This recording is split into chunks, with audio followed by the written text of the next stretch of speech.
नयाँ निर्वाचन क्षेत्र यस्तो खालको जाने व्यवस्थाबाट नगइकन दलितहरूलाई जाने जुनसुकै मोडेलको जाने हामीले चाहिँ राज्य व्यवस्था खडा गरे पनि सम्भव छैन भन्ने मेरो चाहिँ बुझाइ छ। दिउँसोको खानापछि रातो बैठकमा भएको कार्यशालामा प्राध्यापक कृष्ण खनालले मोडरेट गर्नुभएको थियो, जहाँ प्राध्यापक चैतन्य मिश्रले नेपालमा जातीय उभार सङ्घीयकरणका सन्दर्भमा यसको उपयोगिता विषयमा कार्यपत्र प्रस्तुत गर्दै जातीय उभारका कारणहरूको मिहिन विश्लेषण गर्नुभएको थियो। जातीय उभार पहिचानको सवालभन्दा पनि जीविकोपार्जनका लागि नयाँ स्रोतको खोजीका सन्दर्भमा आएको मिश्रले आफ्नो कार्यपत्रमा विश्लेषण गर्नुभएको छ। यो नेपालको अहिलेको विशेषता भनेको राजनीतिभित्र जनजातीय आन्दोलन छिरेको बेला पनि हो। त्यो चाहिँ प्रोटेस्ट प्रोग्रामको आधारमा विभिन्न प्रोटेस्ट प्रोग्रामहरू भइरहेका छन् कतिपय ठाउँमा। यी भागन पनि भएको छ, सिक्युरिटी फोर्सेसहरूसँग लडाइँ पनि भएको छ, लडाइँ भने वादविवाददेखि लिएर कुटाकुटसम्म पनि भएको छ। त्यसै गरेर जनजातीय मुद्दाहरू राजनीतिभित्र छिरेका छन् भन्नुको अर्थ पोजिटिभ डिस्क्रिमिनेसनका रिप्रेजेन्टेसनका कुराहरू पनि आइरहेका छन्, छिरिरहेका छन् राजनीतिमा। अघि मैले भनेको फेरि यो समराइज गर्न लाग्ने हो, केले गरेर यो आन्दोलन भइरहेको छ एथनिक आन्दोलन भने फेरि पनि यो ठुलो उभारको जुन कुरा गरेँ मैले, त्यहाँ एथनिक युवाहरू मात्र होइन कि त कोट अनकोट एथनिक युवा मात्र होइन, सबै युवा होमिया छन् होइन। तराई जाने, काठमाडौँ जाने, साउदी अरेबिया जाने, मलेसिया जाने हेर्नुहोस्, त्यहाँ कुन चाहिँ युवा छैन। यो ठुलो उथल पुथलकारी परिवर्तनको एउटा भाग पक्कै पनि जनजाति युवा हो। र उसको फेरि विशिष्ट समस्या छ त्यहाँ चाहिँ छ, जस्तो भाषाका कुरा छन्, यो पछाडि परेका कुरा छन्, लामो कालदेखि सन् 50 देखि खास गरेर। अनि यी कुराहरू छन्, यी कुराहरूलाई एड्रेस गर्नु इन्क्लुजनरी पोलिसिज दिनु उत्तिकै आवश्यक छ। फेरि सिटिजनसिप नागरिकतालाई इक्वल बनाउनु उत्तिकै आवश्यक छ। तर त्यस्तो गर्न सकिन्छ भने छुट्टै प्रोभिन्सलाई जस्टिफाई गर्न सकिँदैन भन्ने कुरामा हामीले विचार गर्नुपर्छ भन्ने मलाई लाग्छ। अनि अरू समस्या छ, जस्तो जातिको आधारमा राज्य हुने बित्तिकै कति जाति अहिले 102 छन् होइन। हाम्रो साथी डाक्टर भट्टराजनकोमा पहिलाको जनजातिको ग्रुप बढ्यो, अहिले प्रोफेसर ओम गुरुङकोमा त्योभन्दा बढी बढ्यो है। अब कतिवटा बढ्दै जान्छ, यो इन्फिनिटली बढ्छ कि, किनभने यति जाति छन् भन्ने नै छैन, जाति त बन्ने कुरा हो। म अस्ति मोरङमा जाँदाखेरि पहिला चौधरी थारू भनिराख्या एकचोटि त्यहाँबाट फुट्यो, उनीहरूले आफ्नो खवास भन्न थालेको छ। पहिला नि छुट्टै थिए भन्छ उनीहरू होइन। अब किन खवास बन्न पऱ्यो त, अहिले पहिला त एउटै थियो भनेको। अब सरकारले एनजिओले त्यो जातिको बेसमा कोटा दिन्छ, के गर्नु स्वाभाविक हो। त्यस कारण यो फुट्ने सम्भावना, चर्किने सम्भावना यथेष्ट बन्दै जान्छ। त्यस कारणले त्यो बेसिसमा हामी कति प्रोभिन्स क्रिएट गर्दै जान सक्छौँ। जातिहरूको स्वशासनको कुरा कामदारलाई सुनको थालमा खाऊ भने जस्तै हो। त्यो सुनको थाल चाहिँ कल्पनाको सुनको थाल, आत्मनिर्णय हुनै सक्दैन। आफ्नो निर्णय अन्तर्गत कुनै पनि जातिले आफ्नो निर्णय अन्तर्गत बाँच्नै सक्दैन। आफ्नो निर्णय चाहिँ कसले गर्न सक्छ भने पुँजीपतिले मात्रै सक्छ, बढी से बढी। त्योभन्दा बढी आत्मनिर्णयको कुनै पनि ठाउँमा स्थान हुन सक्दैन भन्छ। त्यसपछि भन्छ कि आधुनिक जमाना भनेको पुँजीवादी पद्धति भनेको ठुलो पैमानामा उत्पादन गर्दै जाने कुरा हो। ठुलो राज्य सङ्गठित हुनुको पछाडि एक किसिमले भन्दाखेरि मलाई त यस्तो लाग्छ कि अहिले नेपालको कोट अनकोट युनिफिकेसन जे भनिन्छ पृथ्वीनारायण शाहको पालामा, त्यो बारेमा हामी मध्ये कतिले पृथ्वीनारायण शाहलाई एकदमै तारिफ गर्छौँ, यही हो राष्ट्र निर्माता भनेर, कसैले चाहिँ त्यसलाई गाली गर्छौँ बेसरी। तर त्यो दुईटै गलत कुरा हो। पृथ्वीनारायण शाहको बलबुताले मात्रै नेपाल बनेकै होइन। पुँजीवाद बलियो भएर भारतवर्षमा आउँदा इस्ट इन्डिया कम्पनीको रूपमा र पछि ब्रिटिस साम्राज्यवादको रूपमा त्यसले यति उथलकारी काम गर्यो, यति राज्य भत्काउने र निर्माण गर्ने काम गर्यो इन्डियाभित्रै। कति राजाबाट जन्मे, कति राजाबाट गए, त्यो क्रममा एउटा राज्यको उदय भएको हो। त्यस कारण यो भित्रबाट एउटा मान्छेले निर्माण गर्यो भन्नु, त्यसले गजब गर्यो भन्नु, त्यसले चाहिँ खत्तम गर्यो भन्नु, यो जस्तो फजुल बहसकै भइरहेको छ। त्यसै कारणले यहाँ भन्नु खोजेको सेल्फ डिटर्मिनेसनको कुरा फजुल कुरा हो भन्छ। खास गरेर पुँजीवाद बलियो हुँदै जाँदा, उत्पादनको पैमाना ठुलोको ठुलो हुँदा, जस्तो कि एक ठाउँमा यो बन्यो, एक ठाउँमा यो बन्यो, त्यो ल्याएर जोड्ने देशभित्र धेरै ठाउँ कामदार आउँछन्, धेरै कल्चर सिक्छन्, सानो पैमानामा उत्पादन गरेर आर्थिक वृद्धि हुन सक्दैन। त्यस कारणले त्यो सङ्गठन उत्पादनको सङ्गठन विस्तार गर्ने क्रममा पनि हामी छौँ। त्यस कारणले सेल्फ डिटरमिनेसनको कुरा गलत हो भनेर त्यहाँ अब्जर्भरले भनेको कुरा पनि म यहाँ गर्दै म आफ्नो कुरा टुङ्ग्याउँछु। प्राध्यापक निल वेब्स्टरले स्वीकृत प्रतिनिधित्वका स्थिति कार्यान्वयन र चुनौती विषयमा कार्यपत्र प्रस्तुत गर्दै अनुसन्धान र सिद्धान्तोन्मुख प्रतिनिधिमूलक लोकतन्त्रका विषयमा चर्चा गर्नुभएको थियो। And what my paper, which I hope you have a copy of, is about is trying to understand a little bit more about something we understand very poorly, that is about popular representation and representative democracy. Democracy and democratic institutionalization is not a peaceful process. I use the word demos. What I mean by that are the people in a country, the people under a state. You could use the word citizenry. But the heterogeneous nature of the demos, the inequalities which are there, the practices of exclusion, means that there are always going to be conflict and struggle intrinsic to the process of democratization. So that's just a starting point. Obviously, as demands for participation and representation are formulated and articulated, they're also going to be opposed. So conflict is to be expected. Conflict is there. The second point I want to make is that I think we have seen a general tendency for the depoliticization of public affairs. What I mean by that is that we have seen flawed representation, and at the heart of that flaw lies a failure to understand what representation means. What is it to be a representative? And usually that has led to representatives not representing.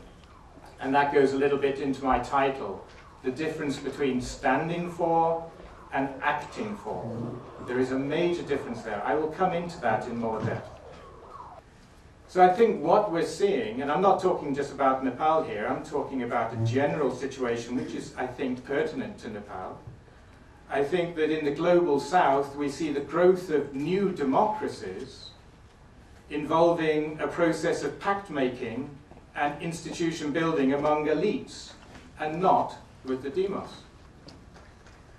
And the views of and the interests of the majority of the population are thereby excluded from the formal political arena. And the relations that do exist between state and people are increasingly mediated on the one hand by communal patronage, network-based groups, or on the other hand by market institutions.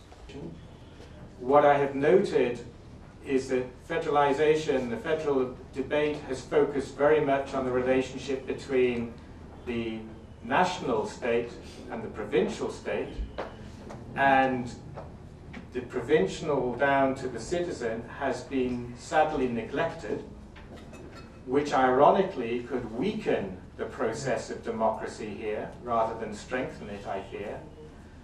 And I would finish by saying I think there are three things which need to be looked at. One is, what is the electoral system that you're going to have from the local to the provincial?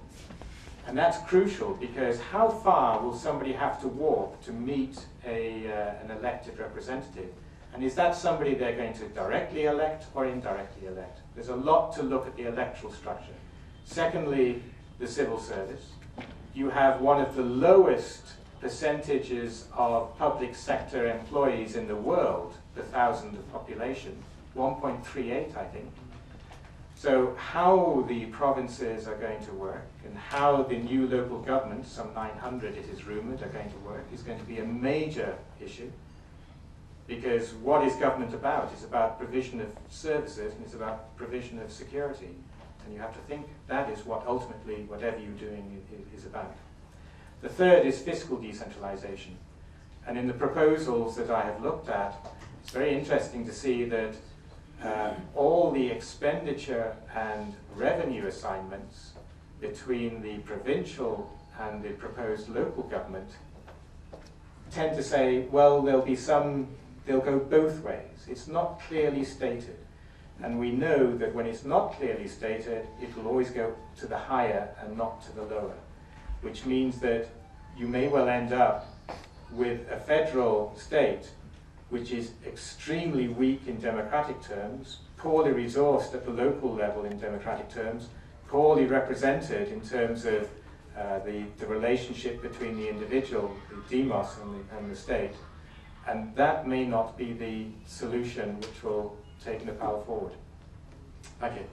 समानान्तर रूपमा अर्को कक्षमा भएको कार्यशालामा doctor Sumitra मानन्धरले moderate गर्नुभएको थियो, जहाँ doctor A हैलिनले जनवादी गणतन्त्र चीनको जातीय नीति र चीनिया राष्ट्रियताको भविष्य विषयमा कार्यपत्र प्रस्तुत गर्नुभएको थियो। Thank you everyone. Thank you, Chairman.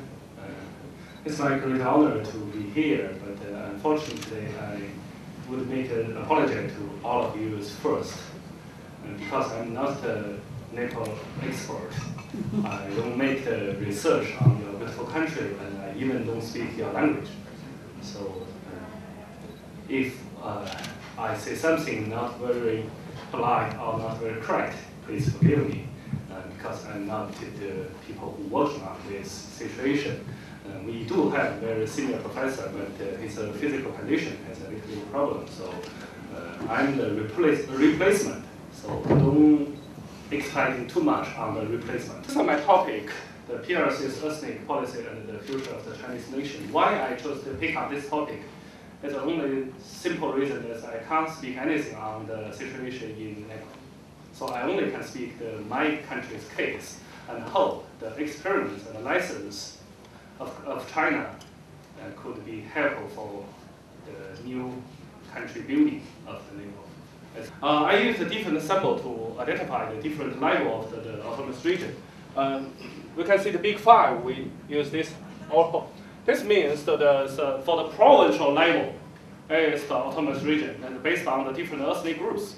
And the triangle sense means it's a province, but there's a lot of the municipals and the counties, the ethnic municipal, other ethnic autonomous region. Why I point out the Xinjiang autonomous region in both samples? Because in Xinjiang autonomous region, there's many other ethnic groups, autonomous counties. If you live in the region, autonomous region, you have the favorable policy than the people who not live in that place.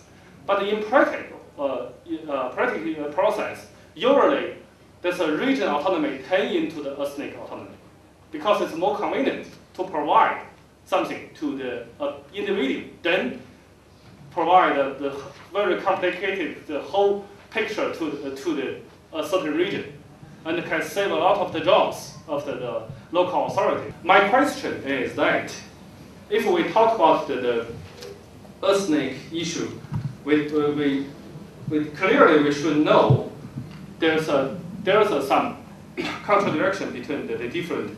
If you try to confirm located the different autonomous region, so to think about it, the integrity of the economy and its possibility. That's my argument, because this is something we thought is something Chinese still lack of. अर्का प्रस्तुतकर्ता सहप्राध्यापक तुलसीराम पाण्डेले संघीय राज्यको संरचना सम्बन्धी बहसमा सामाजिक विविधता र असमानताको महत्त्व विषयमा कार्यपत्र प्रस्तुत गर्नुभएको थियो। I think the issue of discussions on federalism in Nepal is or should be understood at the broader context of the issues of state restructure in Nepal.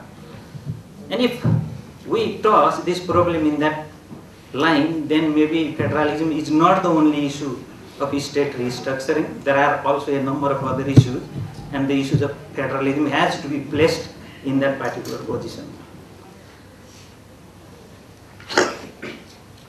We have already spent a number of years, and we still have not come to an agreement about the structure of our state.